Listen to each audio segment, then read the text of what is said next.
You are listening to the Horse Radio Network, part of the Equine Network family. What a beautiful day for horses in the morning. You are listening to the #1 horse podcast in the world. Here is your entertaining look at the horse world and the people in it.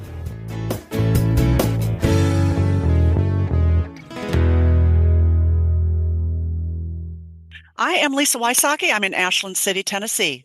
And I'm Jamie Jennings in Norman, Oklahoma. You're listening to Horses in the Morning on the Horse Radio Network for Wednesday, January 21st, episode 3867, brought to you today by Chewy. Good morning, horse people. Oh my gosh, we have it coming. Lisa, it's coming. The Arctic invasion is arriving Friday. Snowmageddon. Oh my gosh. Yes. The totals were like, you're going to get a dusting to like, everybody's going to die. I mean, my God, what are they saying for Tennessee? Well, I just got an alert on my phone that we're supposed to get 20 to 25 inches. Oh, no. So I'm like, really? I'm from Minnesota, and that's still mind-boggling. Yeah, no, that's not okay. I mean, yesterday for us was, thank God we know plenty of time out so you can prep for it, because you guys know that prepping for storms for normal people is hard, but add in livestock. Oh my God. Like days. I'm having to get the tubs out, the heated water is ready, fill everything up, get the electric cords, everything. It's just so much. I had to go to the feed store, buy all the bedding. I've got to redo the stalls. Like, it's just so much. There's so much. I know. And, here in Tennessee, I don't know about there in Oklahoma, we don't have the snowplow equipment that we really need for something like this. So I'm planning to be snowbound here at the farm for 4 or 5 days. Easily. Oh, yeah. Guess where I'm going today? Costco.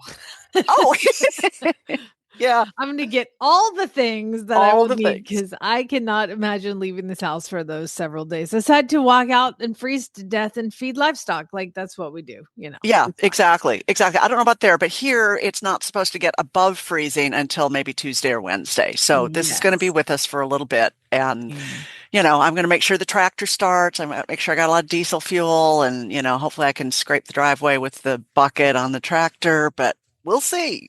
Well, I have my little Beetle, which is a diesel. Yes, I love it. My SpongeBob decals all over it and everything. And I was like, oh my God, like all that snow is going to ruin all my decals. So I bought a car cover, which arrived from Amazon yesterday.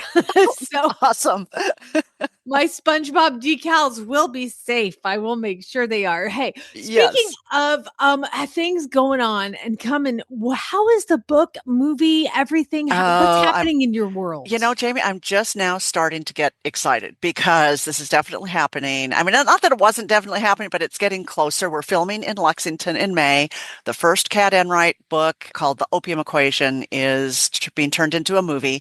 And so we are going to be looking for some extras. So we need people for a couple of restaurant scenes and for a press conference scene. So if anybody wants to be in a movie as an extra, there's no pay for that, but a lot of fun and some good food. Just email me. It's lisawysocky.com, WYSOCKY @gmail.com. Sorry, lisawysocky@gmail.com. And I will forward it to the producer who's working on casting, and love to have some auditors, in the film. That'd be so cool. How fun. Yes. And we have 4 Appaloosa horses that we're casting. We've got finalists on 3 of them. But if anybody knows of a yearling or smaller 2-year-old red roan or chestnut Appaloosa filly or gelding, we can shoot, to avoid the little boy parts, near the Lexington area, let me know. That's so cool. I'm so excited. So for we're you. casting humans sometime next month, and I don't have a whole lot to say over that part of it, but it's just exciting, It's just exciting. There any names you can drop as far as like? No, not yet, but maybe by next month. So I'm hoping, to be able to announce some of the horses fairly soon. A couple of them I've got to go up and look at. And of course, with all the snow coming in, that's not going to happen for a bit. So, but yeah, hopefully soon we'll be able to introduce some of the horses, and it's just super exciting at this point. Well, this success could not happen to a nicer person. For those of you listening, this is one of the nicest women on the planet. So thank you. So happy for you. Thank you. And of course, we're doing a Horses in the Morning thing where our Cat Enright is going to be listening to you and Glenn on the radio. God, I'm nervous. Podcast. Yeah. I don't know what that means, but I'm excited about it. Love it. Yeah, it'll be fun. All right. Well, let's get some daily Whinnies done. Happy birthday, happy birthday, happy birthday to you. So we've got some birthdays today. Cheryl Rings and Kaylin Schildmeyer. And hopefully I got those pronunciations correct. Happy better birthday. than Glenn would have done.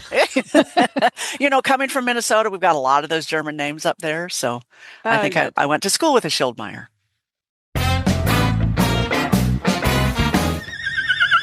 Oh my gosh. Today's the day. Lisa, today's the day. What day? I'm so intrigued. So I talked about it in the post show last week. Yeah. Now I have an idea. In the theme of we are marching towards death. And why? You can't take it with you. I mean, my God. Yeah. They start framing my covered round pin. I'm so excited. Oh my gosh. So excited. It's hard because I've had to stop taking horses in July and like January, February, because the weather in the winter, we have north wind that just Oklahoma, the wind comes sweeping on the plain. It's like a real thing. It's a real thing. The north wind comes in the winter and it is like Arctic air. And so that comes in. Now the south wind is a warmer wind, but it can be pretty strong too. But what I did, you guys, I have a 60-foot round pin. So I also can't teach clinics any other time than wishing and hoping October is going to be nice because that's like the nicest month here. Yeah. This way, what I did is I have a 60-foot round pin, which is great. And it's solid walls and it helps with the wind a little bit, but not north wind.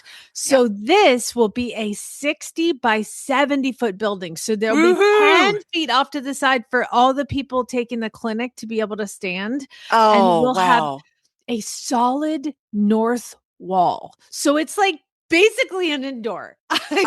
Jamie, this is so exciting.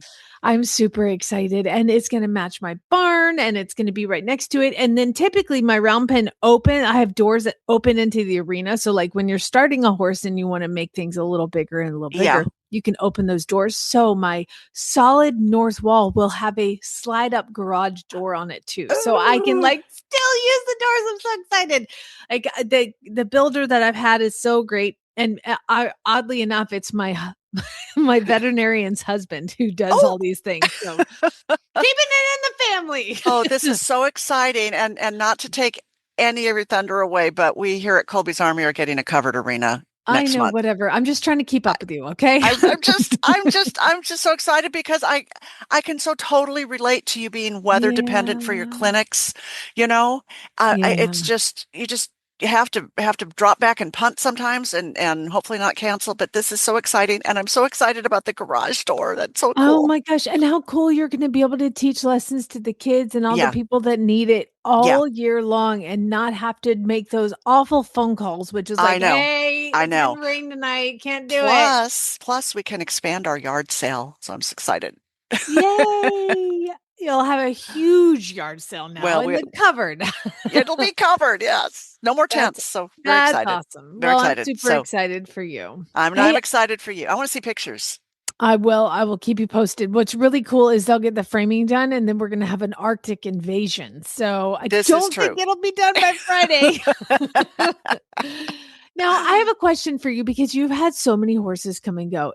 Have you ever had a cribber? I have talked to the people listening to the show enough about the cribbing. Yeah. I've got things that have to happen. Have you had a cribber? We have a cribber now. And we've had him for 15 years. So, you make so many accommodations. And Jamie, we have tried everything. We have tried all the things, everything, not everything, but everything we can think of, we have tried. And the second we take that cribbing collar off, within 10 minutes, he is cribbing. So we have T-post and wire fences because of that. Well, partially because of that. So he can't find things to crib on very easily. And he was a show horse and he was stalled before we got him, and he just got bored and, developed the habit, and we just have not been able to get him past it.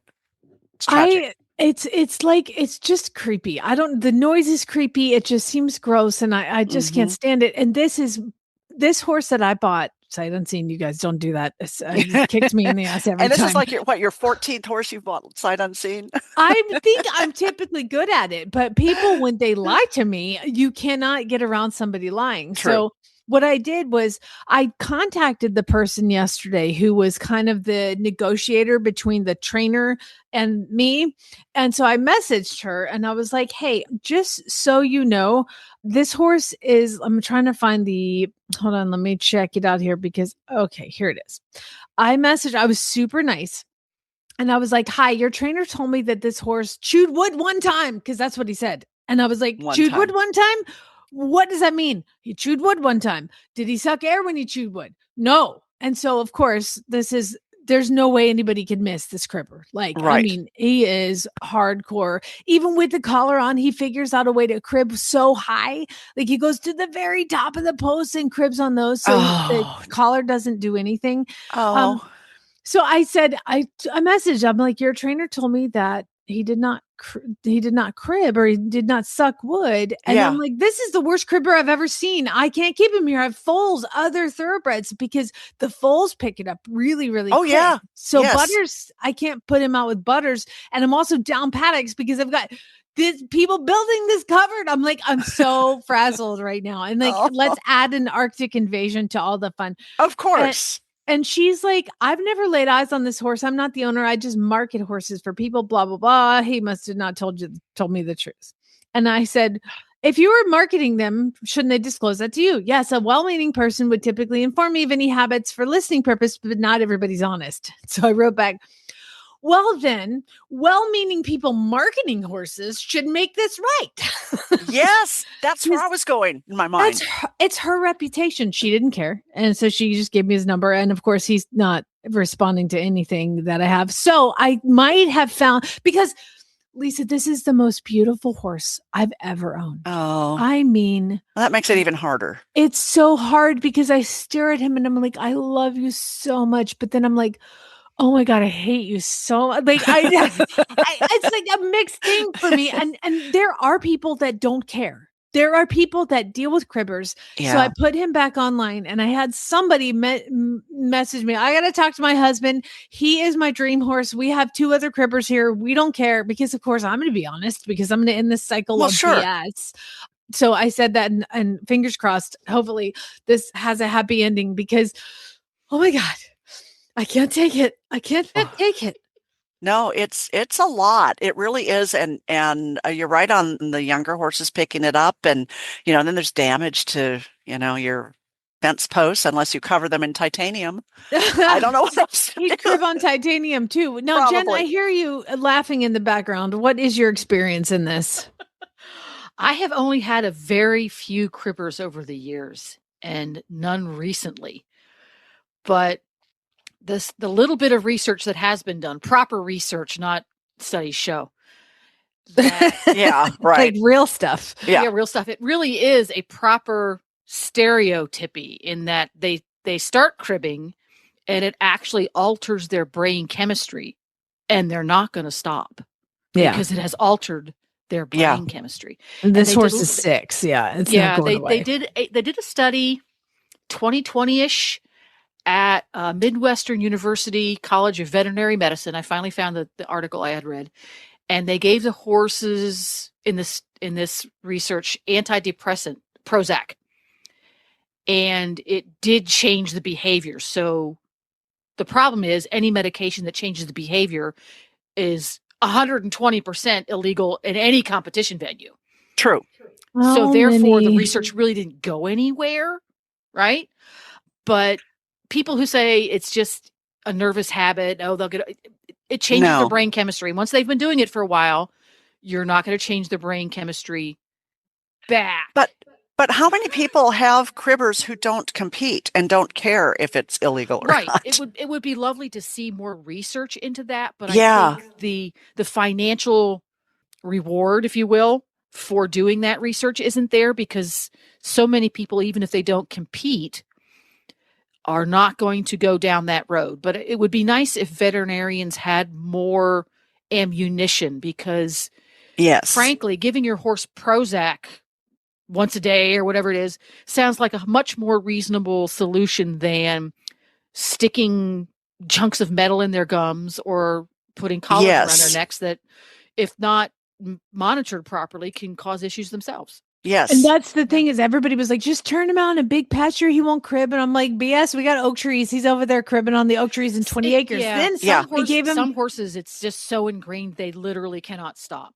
Mm-hmm. Yeah. I did the whole dose of Gastrogard, which you guys know how fun that is expense wise. And so I did Google how many Prozacs would a 1,200 pound horse need. And this is what AI told me. Information on administering Prozac to a horse of a specific weight should only come from a qualified veterinary professional. Hey, AI got it right. Yeah. Book somebody. Unreal. Hey, right. Wow. Yes. And you had mentioned in joking earlier that, Lisa, that you can just cover your fence posts with metal. Yeah. A friend of ours did that. They had brought their own little place. They were so excited. The stalls, beautiful stalls, they had a cribber. So they made sure every single surface had proper angle iron on it. Sturdy. Horse is not going to crib through that. Time goes by.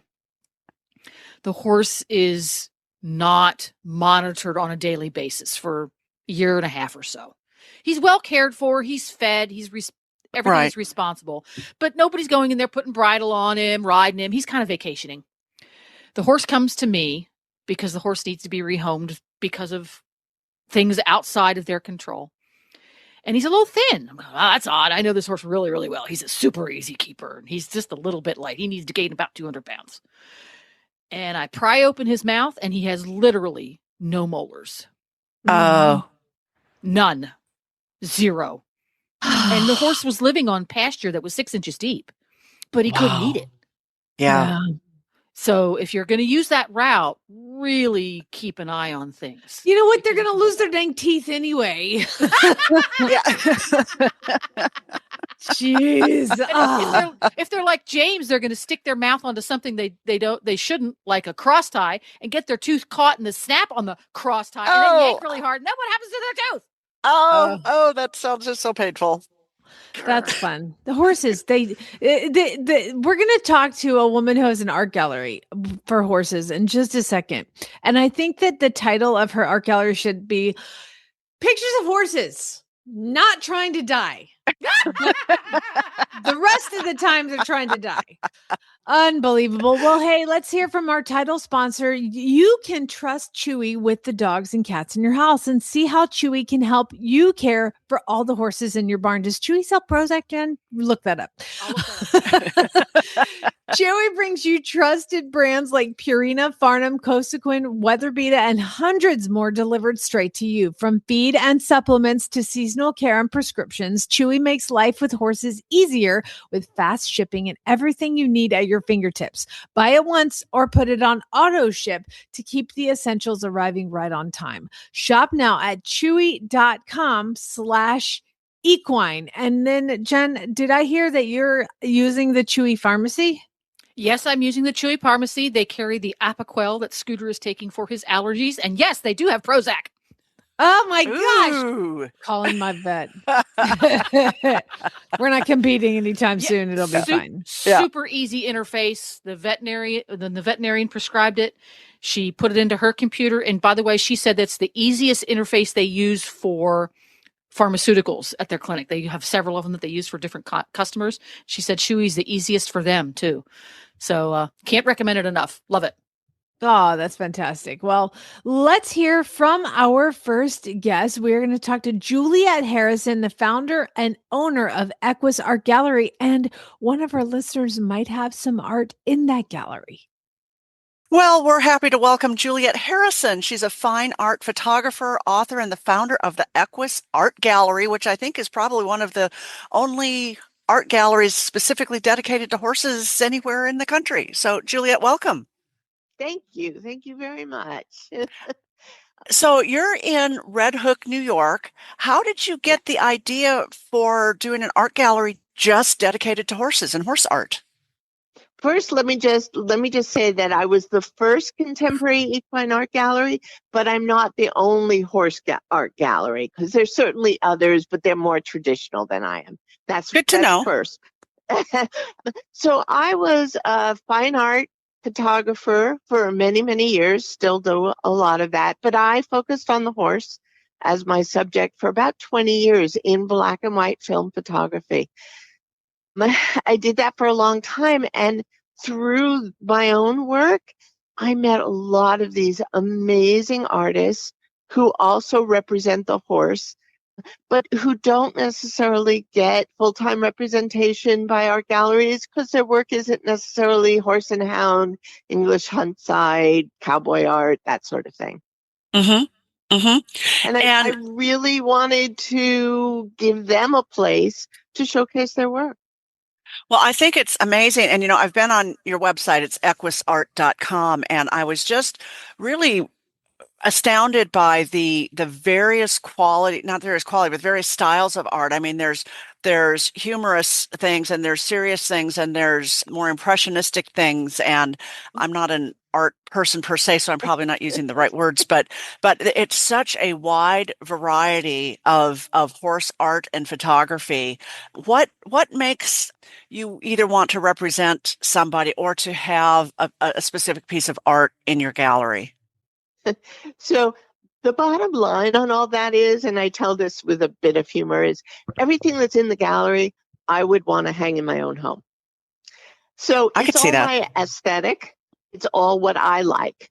And I don't tend to be drawn to very traditional subject matters. I don't tend to be drawn to, the overly romanticized view of the horse. I really am a horse lover. Bottom line, and it's not just about how beautiful they are, which they are, but also about all the incredible qualities that a horse embodies.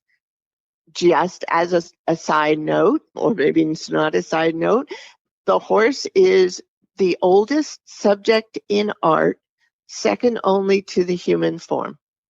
Oh, that's very interesting.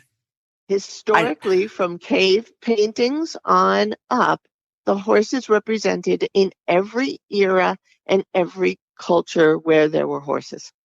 And that just shows how important the horse has been to human development. Yes. Yeah. And, people, go ahead. On. Yeah.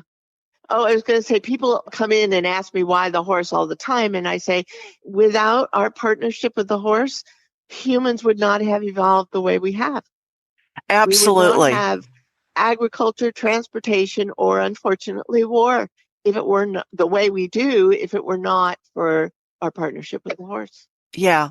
And, the other thing that I've found kind of interesting about you is that you rode as a child and then resumed riding when you were, an adult in your 40s. And I think a lot of people listening maybe have had that scenario. Yeah. So what brought you back to horses? Well, first of all, I don't think I never lost the love of horses. I mean, I can trace it back to the time I was 5 years old, and my babysitter gave me a little book on the breeds of horses around the world, and I just pored over that book. So I rode as primarily from the age of 10 on up. I went to riding camp and as a riding school near where I lived, but I never owned a horse. But I never lost my fascination or my love of horses.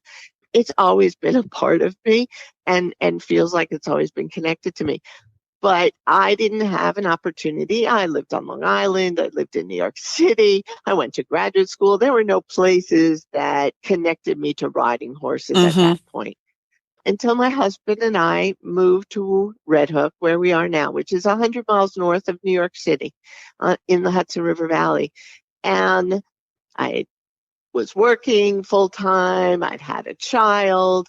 And I wanted to give him an opportunity to have riding lessons. He was 5. I brought him to a barn. He fell in love with it. But the moment that it got cold and that he had to go off the lunch line, he said, "Nah, I don't want to do this anymore." So I thought, wait a minute, I'm giving him something. I want to do it again. Right. Why can't I give that back to myself? So at 40, I started taking riding lessons.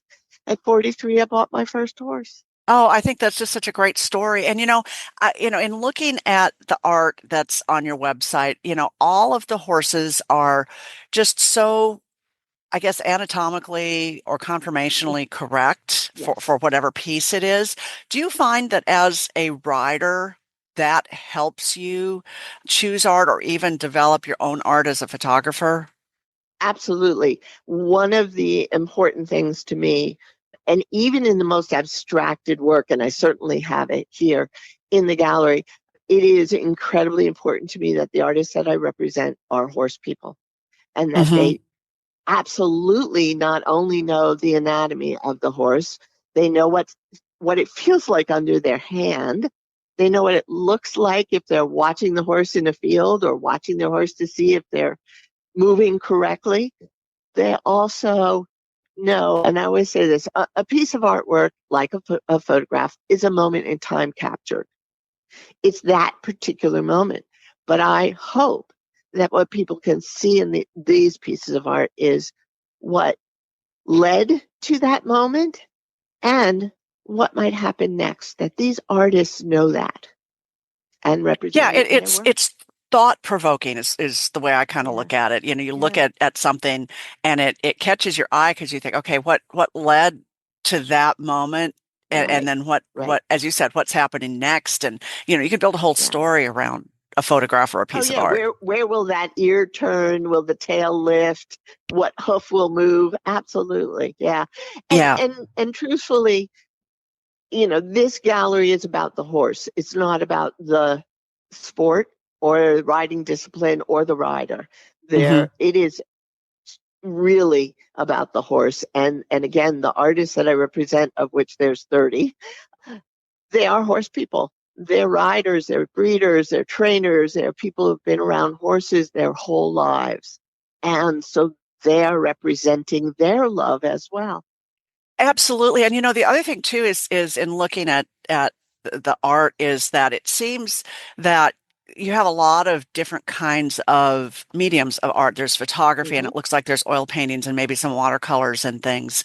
So do you have a personal preference? I mean, I know you are a photographer, but when you're choosing art, do you have a preference? Not so much, although I will say that because I think it's one of the most difficult mediums, I don't have a lot of watercolor in the gallery. I think it's very difficult to do it really well. But I love all the mediums that are here. I love oil painting. I love acrylic. I love mixed media. I love when people I have one artist that does the most amazing photorealistic graphite pencil drawings. And I am an artist. I am fascinated and have been fascinated by art by my whole life. So as long as it's done really well, then it really, I'm happy to have all the mediums I can here, including sculpture. That's fabulous. So, Juliet, if I'm looking at your website, can I buy directly from the website, or do I need to make a trip to New York? You do not have to make a trip to New York. You cannot pay for something through the website, but it's easy. People will just contact me, email me, call me on the phone, and I arrange the purchase, and I've shipped all over the world. Oh, that's cool. That's cool. And then 50% of what I sell online and again, ship out of the gallery. I was going to ask about that. And do you have everything that's in the gallery online? Yes. Well, no. I have everything that's represented by the artists that I represent online. I do have some vintage items, equestriana, I would call it, in the gallery. That's not all online. I do also carry, not everyone who walks in the door. I'm right on a nice small town, busy street.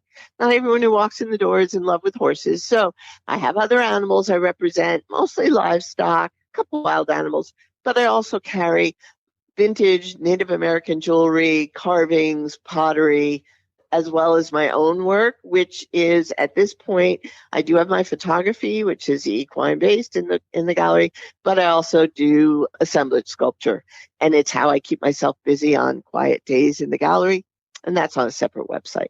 Oh, that sounds like a lot of fun. Actually, yeah, it is. But all the represented art is definitely on the website. Fabulous. Well, Juliet, tell us again how people can find you online.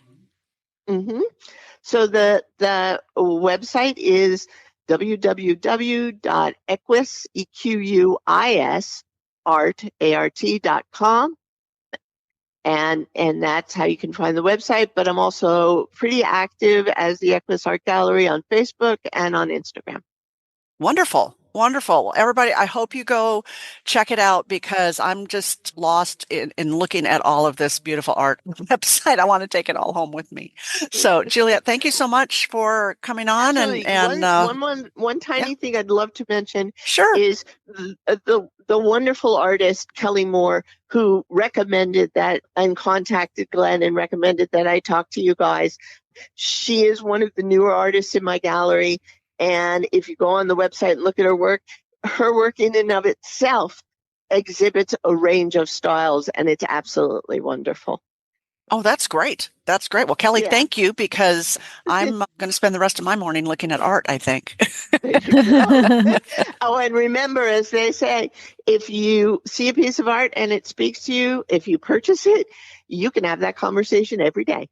Well, Lisa, I think that this next segment is very fitting considering what we're about to all go through. And we are going to talk to Dr. Brian Waldridge about frostbite and horses. It's sad that this is what we're going to have to talk about, but we talked to him back in 2021 on frostbite. So I thought it would be a good time to replay this one. So let's take a listen. It's time for the Horses in the Morning Horse Health Report, when our intrepid hosts, together with an unlucky member of the equine veterinary trade, attempt to inform, enlighten, or terrify horse owners everywhere into funding a Kickstarter campaign to mass-produce Kevlar-coated, bubble-wrap-lined equine products. And now, let's chat with Dr. Brian Waldridge about frostbite. And here I am with Dr. Brian Waldridge, known by a lot of the horse world as Dr. B's Bluegrass on Facebook, a veterinarian from Central Kentucky who has this really cool Facebook page that he puts all kinds of interesting posts on about his many adventures there in Kentucky as a horse vet. Welcome back to the show, Dr. B. Oh, thank you. Thank you so much for asking me. Today, as we record this, the entire United States seems to be well and truly frozen. So I thought it might be timely to chat a little bit about frostbite, because horses can get frostbite too. So maybe we should start with, what is frostbite? So frostbite is really the effects on the body, and usually it's the extremities. So the places we worry about are the ears and the feet, and occasionally the tail.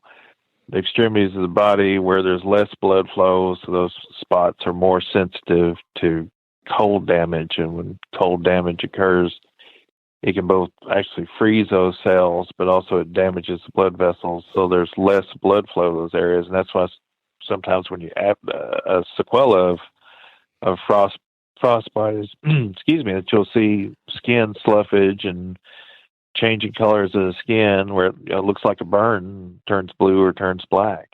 So is frostbite literally frozen? So if a horse, or a human for that matter, has frostbite on the tip of their ear, is that actually a frozen ear, or is it a little more complex than that? It can be truly frozen. If the blood flow is compromised to the point that blood can no longer go to that area, then it will go ahead and freeze, because the blood's going to be our way to warm that tissue. So in the worst case, where we have the damage to the blood vessel and the tissue becomes devitalized or dies, then that can go ahead and freeze.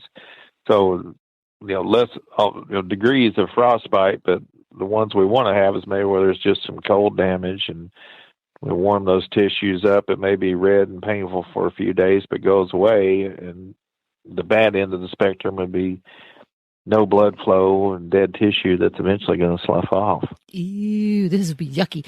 Okay, that's step one. Now, step two, obviously, horses don't get frostbite all the time. Horses live in all parts of the country, all over the world, where it gets really, really, really, really cold. So under what circumstances would a horse be at risk for frostbite? To me, and this thing I always talk to clients, because we've gotten a lot of calls on this because it's really cold in Kentucky right now, is we worry about what's the horse's overall body condition. Because really those pretty young, good body condition horses, you don't tend to see it as much in. So if they have good body condition, they're less likely to get frostbite, although that's not always true. And then do we have conditions that make the horse more likely to have cold stress? So really the two big ones in that is wind, because we all know about, when they're doing the weather report telling you what the wind chill is. I don't even listen to that anymore in Kentucky because it's always terrible. But what's the wind chill going to be? And then things like getting wet, because you get wet, you get colder because you've got wet. So now you get more heat loss. So if horses have a wind block and a spot they can get out of the rain or the snow, then they're less likely to show those signs. And as a rule, but not always true, if they're a kind of a younger, healthier horse and they've had time to adapt to that change in weather, the horse has been in the cold area for quite a while and had time for the season to gradually change, then those tend to do all right. If we took a horse from California and dropped them right in the middle of Kentucky right now, they're definitely going to show cold stress. So cold stress, and this is something that I used to struggle with a lot back in the day when I took care of lots of other people's horses. A horse is designed, and humans are too, actually. Mammals are designed so that as Mother Nature's seasons change, they change relatively gradually, and their body adjusts to it so that in the middle of summer, when the average daytime temperature is 85 degrees, if you pick that horse up and magically drop him someplace else where the average daytime temperature is 40, that horse is going to experience cold stress because his body has not had the chance to adjust to it, versus that same horse could live in a place where in the summertime it's 80 degrees on average in the summer.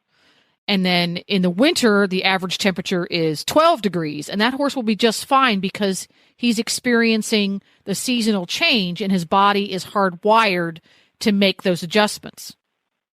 Right, because they've had time to adapt to it. And hair coat is... That's part of it. greatly more influenced by, right, it's greatly influenced by duration of light in the day. So that's the biggest contributor to it, but also if they're in cold, they're going to tend to grow a heavier hair coat, but so they may not have as good a coat, neglecting the effects that decreasing sunlight would have, which should trigger a heavier hair coat. Right. And then you have the effect of, I just watched this on Mythbusters the other day. When the body gets cold, whether it's a human or a horse, the body will reduce circulation to the extremities in order to preserve core body temperature so that they don't become hypothermic, thus contributing to poor circulation in the extremities, which keeps them even colder. Right. But your horse can't put on mittens. That's one of the frostbite things. No, they can't. No, and although if they had those in the horse catalogs, they would wear them. They would sell. Yeah, I would buy some. Absolutely. So, say we're having a cold snap, or you have a horse in that you think might be at risk. Maybe he's older, not so prone to moving around and keeping himself warm, doesn't particularly care for eating lots of hay and all those things. How might I suspect that, my horse might have frostbite? What would I look for? So coldness would be one of the things, is that tissue. And I always kind of go back to their foot to control, to be when I'm trying to think, is this horse we'll just use ear as an example, or the other day I checked a horse's sheath to see if it may be having some frostbite. So I'll always go back to the feet, because it seems like the blood flow there kind of would tell you what the extremities are up to. So I'll go feel their foot, say, okay, what does that feel like? Then go up to their ear and say, does the ear feel a lot colder? Then that would worry me. If it felt inordinately, I shouldn't use such high words with more than 2 syllables, colder from the ear to the foot, I think, well, that's a little bit worrisome, because he should be maintaining that blood flow better. And then is there pain? When you feel that area, is the horse painful? Because, with frostbite, they're generally going to show those 2 things where, if it's just a cold day, it may feel cold, but the horse shouldn't show any pain. You may see swelling too, because of that decreased blood flow. The fluid can't get back into the circulation. So you go out. And color change. I should say color change. Yeah, which is harder to tell on your horses.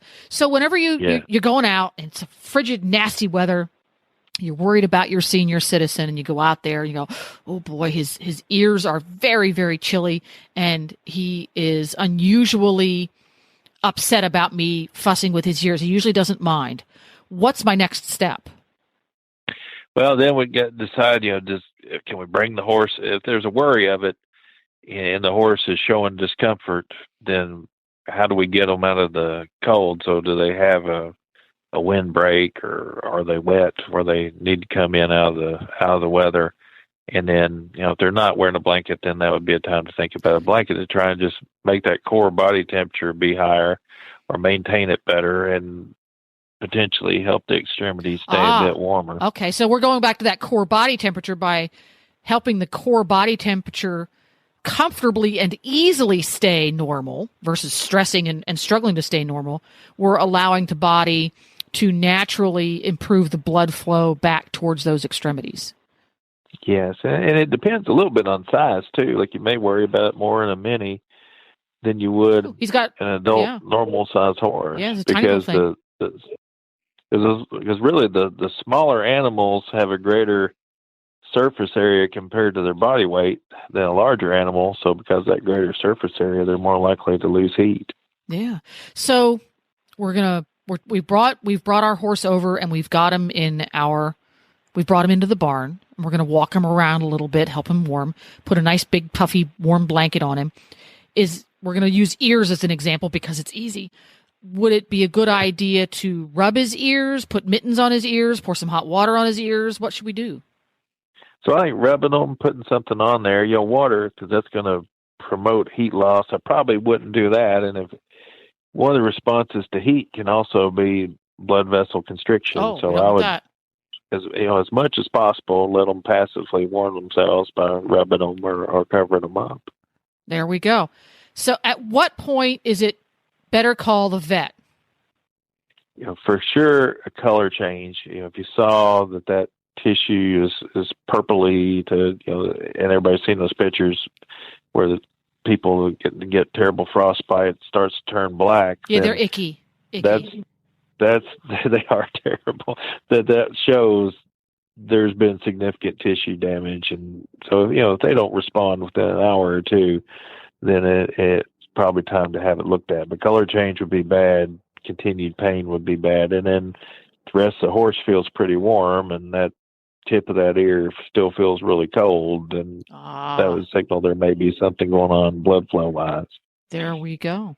Very interesting. So bring him in, help him get that core body temperature comfortably and consistently back to normal, and make sure he's got some forage and plenty of hydration. Can dehydration play a role in susceptibility? Well, it sure can. It would. Animal would have to be fairly well dehydrated, but still, if they have lower blood volume, is going to be lower perfusion to the rest of the body. So, if we're normally hydrated, then hopefully our blood volume is going to be as it should be, which would help keep the tissues perfused and warm. There we go. Well, fascinating stuff, and as I said, timely, considering that as we record, the entire country seems to be dipping below norms. So thank you again, Dr. B, for stopping by and telling us all about really great horse health topics. Even under the best circumstances, travel is stressful for horses. We've all been there. stuck on the side of the road in the middle of nowhere. You can make the journey knowing that U.S. Ryder is there for you. Get peace of mind on the road with U.S. Ryder's nationwide 24/7 roadside assistance coverage for both you and your horse. Join today at usrider.org. Time to learn why some days you're embarrassed to be part of the human race in Jamie's Weird News.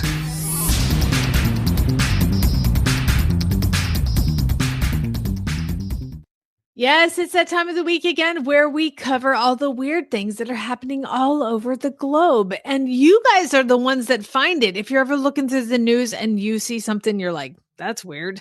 Email it to me, weirdnews@horseradionetwork.com. And poor showing this week, guys. I'd like to give thanks. Usually I've got like 20 names. Now I only have 4. Alyssa, Laureen, Carrie, and Shelly.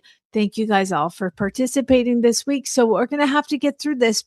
And there's a one that I'm not quite sure if we covered this one last week, but so many people sent it last week and this week that I'm just going to do it again in case, because I'm sure Lisa hasn't heard it or Jen.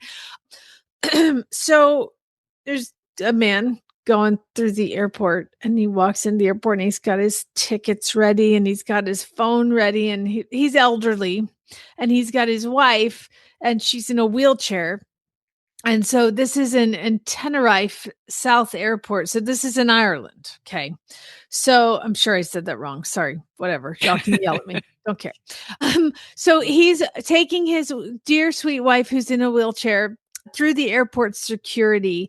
And he just wheels it through the metal detector. And of course, the metal detector goes off because his wife is in a wheelchair.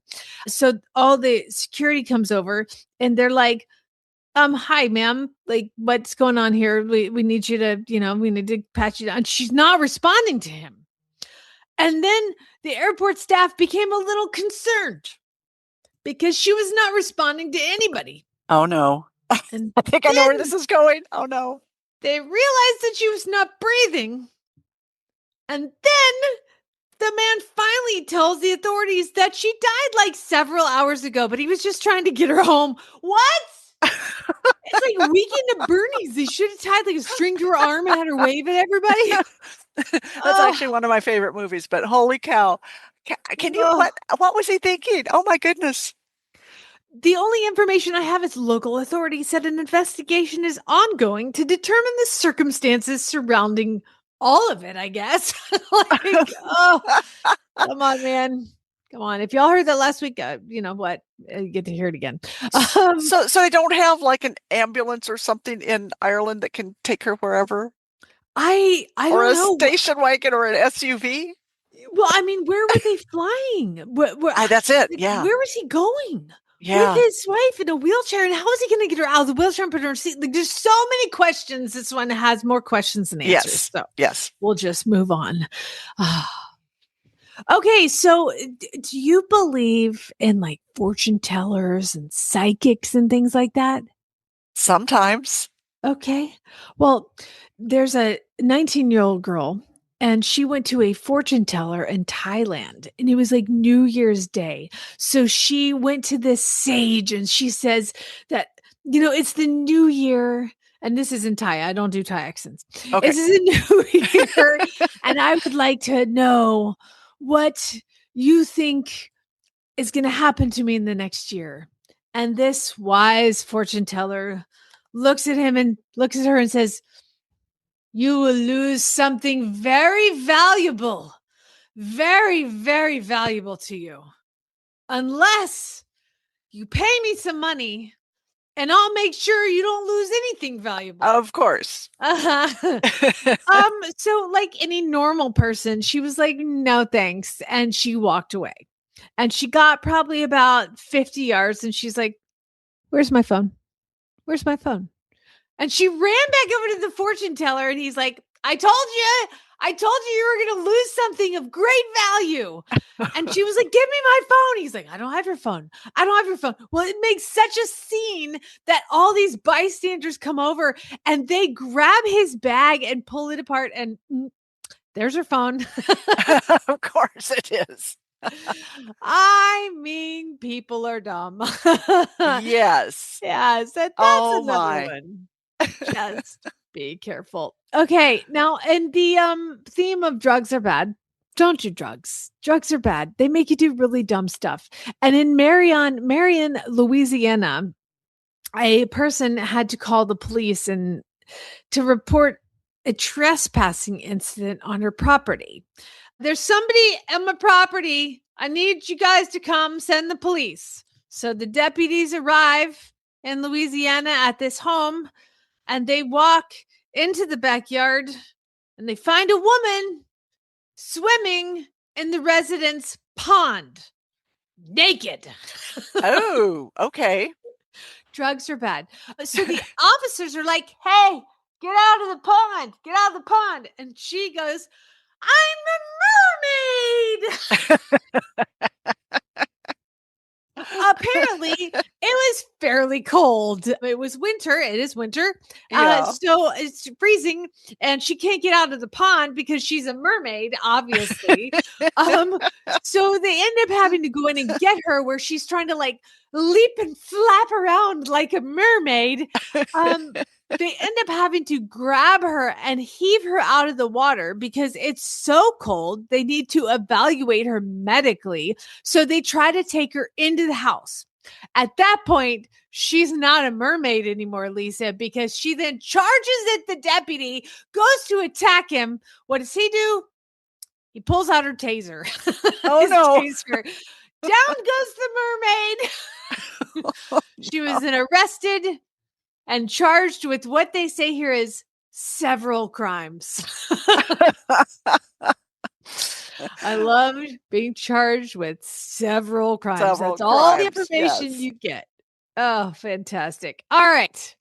Finally, in the weird news world, Lisa, you've been watching the news like in Tennessee. You ever see like an accident where a tractor trailer spills something across the roadway? Oh, weekly, yes. Yeah. So what are some of the things that you have seen spilled across the roadway? Because I've done beer. Several times beer has spilled into the roadway. What can you think of? So here in Tennessee, a couple of years ago, we had a load of chickens dumped downtown, which was fun. Yep. That was fun. And then there was a load of rice, bags of rice. Okay.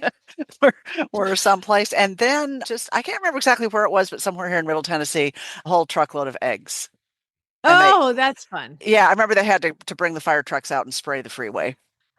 Oh, well, that would be more fortunate than what happened here. Because a recovery crew was summoned to this road in Ireland. It's called the McLaughlin Transport Truck. And unfortunately, as they were traveling to places, and I'm not going to tell you where they were traveling because it'll give it away. Okay. Unfortunately, they were traveling to Portugal and it wound up in a ditch on the side of the road. And it broke the tractor trailer in half. And what escaped? 15,000 giant crabs that were alive crabs. I can see pictures of them. It is bonkers. These people are picking them up and they're the size of freaking footballs, Lisa. Yeah. Crabs. Yeah. 15,000 crabs. I cannot imagine. It is approximately $100,000 worth of seafood that spilled out of the aluminum containers, all live, and they just scattered. Run! Well, don't they have to have water to live? All of it spilled. Everything. It just the whole thing. They spilled out of their aluminum containers, and I guess they were filled with water, and then they dumped over, and all the crabs just scattered.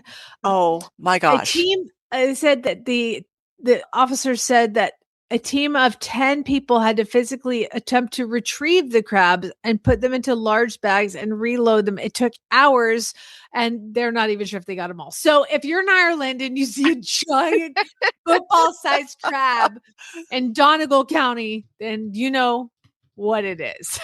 Oh my gosh. They said that 95% of the crabs were recovered during the 18-hour recovery effort. So. But still, 5% of 15,000 is a lot of crabs. They're out there running around. Be free, boys. Be free. And that is your weird news for the week. Now, keep in mind, if you guys are ever reading the news and you come across something that's like super weird, email it to me, weirdnews@horseradionetwork.com. And hopefully we can get it on here and share the weirdness that it may or may not be in your neighborhood. Lisa, as always, thank you for coming on and co-hosting with me. We will be back here on Friday. Yep. Pretty sure both of us have a lot of work to do to prep for the Arctic invasion is what they're calling it here. Yeah, Snowmageddon here. So okay. we'll reconvene on Friday and see what's up. All right, sounds good. Jen, thank you so much. I hope you got that Prozac on order for me. I appreciate it. No worries. Hey, Auditor, stick around for more. All right, spay, neuter, and yelled.